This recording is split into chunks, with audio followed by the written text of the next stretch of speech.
Hey everybody, it's Barack, and I am here with my good friend, Attorney General Eric Holder, because we're facing an existential threat to our democracy, and we need your help.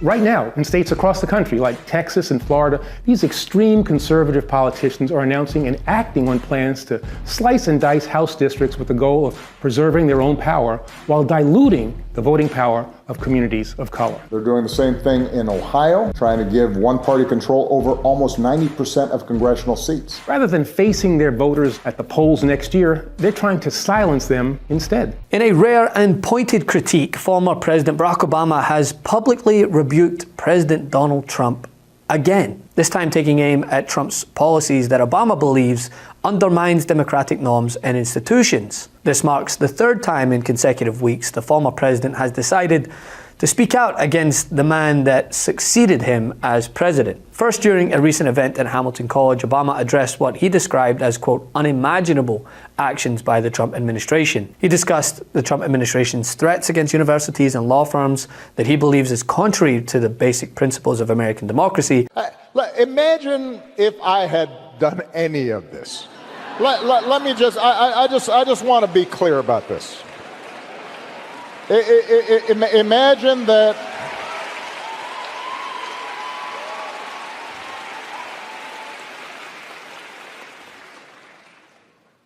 imagine if I had pulled Fox News' credentials from the White House press corps. You're laughing, but no, this is what's happening.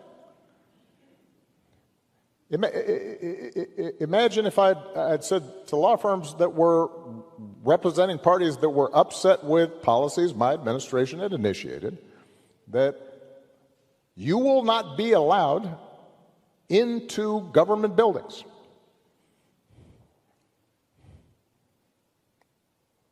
We will punish you economically for dissenting from the Affordable Care Act or the Iran deal. We will ferret out students who protest against my policies.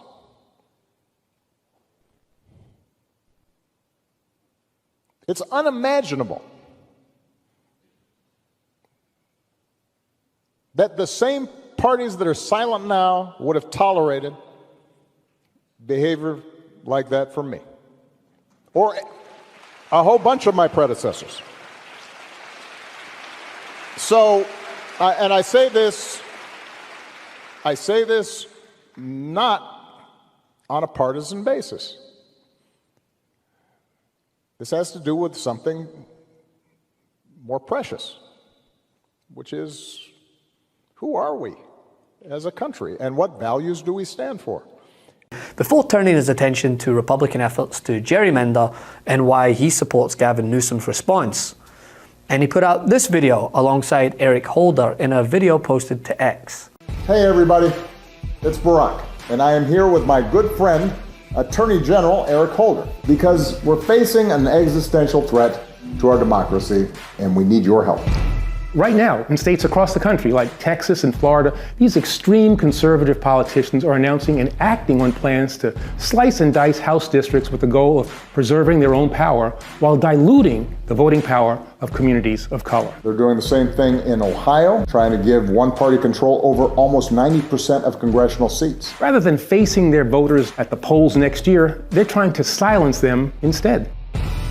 Eric and I started the NDRC to win fights like this. So, if you want your voice to be heard in next year's midterm elections and beyond, help us meet this moment and preserve our democracy. You've got countries all around the world where the elections are fixed, and whoever's in charge suppresses and makes it hard for the opposition to compete. And we used to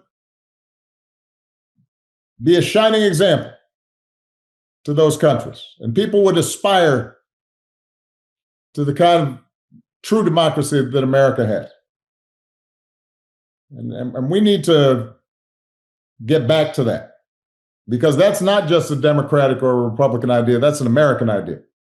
That's what we're fighting for. Now, as we know, Obama has continued to express particular concern of the administration's attempts to intimidate institutions that dissent from its policies, as well as trying to manipulate the midterms and utilize the military against its own citizens. Okay.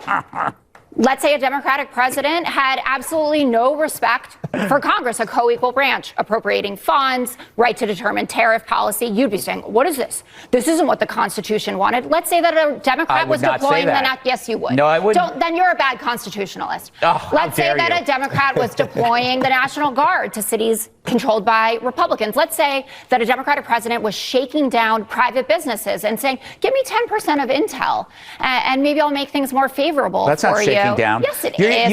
Let's say that he made you come you're in. biased to every one of these things, and then you expect us to agree with it. It doesn't work that way. Exactly what Donald Trump is doing, but in the form of Barack Obama on the 11th anniversary of Tan Suitgate, I might add. Let's say a Democratic president said, I would like to control what goes in our museums. I would like to control American life on campuses. We could play this dystopian universe forever, but it's now 5:27. He didn't. They're saying, sorry, we have to go. But you know that if a Democratic president was doing any of these things, you can't read my mind. You would be outraged. I do. You can't read my mind. I know you well enough. No, you can't read my mind. Yes, I know you very well. Typical chick. Oh, you. All right. You have now absolutely gone too far. These comments have sparked a renewed national conversation about the state of American democracy and the role of institutions in holding power accountable. And as we know, they're bound to rile up the man in the Oval Office, a man that rarely has Obama's name out of his mouth. I mean, he questioned Obama's legitimacy, repeatedly promoting the birther conspiracy, which we know. Certificate obsession. Did he ask to see yours when you met him? I needed to put mine anyway, because if you want to become an American citizen, you need to put the birth certificate. Right. I have a birth certificate from Slovenia.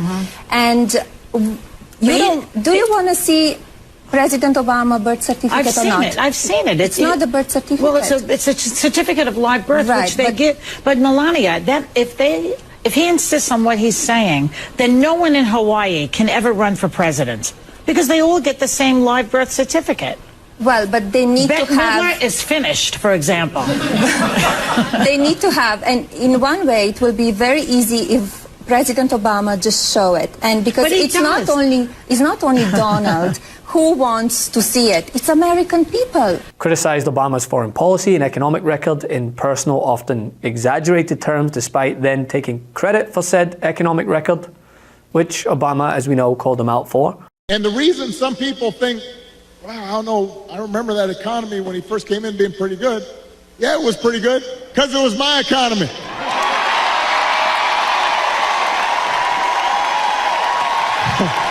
We had 75 straight months of job growth that I handed over to him. It wasn't something he did. I had spent 8 years cleaning up the mess that the Republicans had left me the last time. So just in case everybody has a hazy memory, he didn't do nothing. Mocked Obama's speeches. Yes, this guy mocking someone else's speeches. Oftentimes resorting to personal attacks, and of course in his latest attempts, tried to blame him for the Epstein hoax that he himself promised to release. And remember, don't let them forget, it's so important, Obama cheated on the election. Look, the camera just went off. Obama, the red light just went off. Can you believe these people, how bad they are? Obama cheated. When they give you all nonsense, Obama cheated and his people cheated, but he was there. You ever hear this? They talk about, if they ever even mention it, they never mention his name. Just the opposite with me. But they only mention my name. They don't mention any of you guys. They don't mention Tom. They don't mention Steve. They don't mention our great speaker. They mention Trump all the time. I'd like to have them mention you. But remember this, Obama cheated on the election. And we have it cold, hard, blue, and it's getting even more so because the stuff that's coming in is not even believable. So, and you should mention that every time they give you a question that's not appropriate, just say, oh, by the way, Obama cheated on the election. You'll watch the camera turn off instantly. So rest assured, Obama throwing his weight behind Democrats' push to combat Republicans trying to gerrymander is bound to rile up their fearless leader. Donald Trump is here tonight.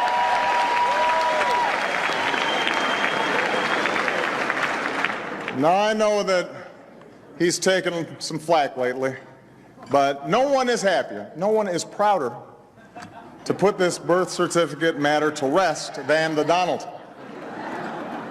And that's because he can finally get back to focusing on the issues that matter. Like, did we fake the moon landing? What really happened in Roswell? And where are Biggie and Tupac?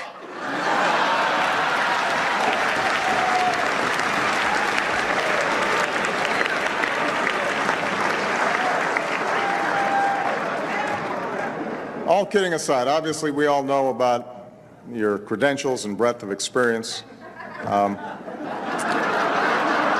For example, no, seriously, just recently in an episode of Celebrity Apprentice, at the steakhouse, the men's cooking team did not impress the judges from Omaha Steaks. And there was a lot of blame to go around, but you, Mr. Trump, recognized that the real problem was a lack of leadership. And so ultimately you didn't blame Little John or Meatloaf. You fired Gary Busey. And these are the kind of decisions that would keep me up at night.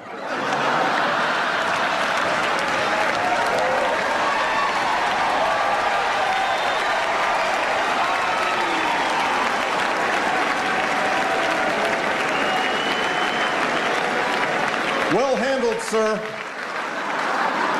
Well handled. Say what you will about Mr. Trump. He certainly would bring some change to the White House. Let's see what we've got up there.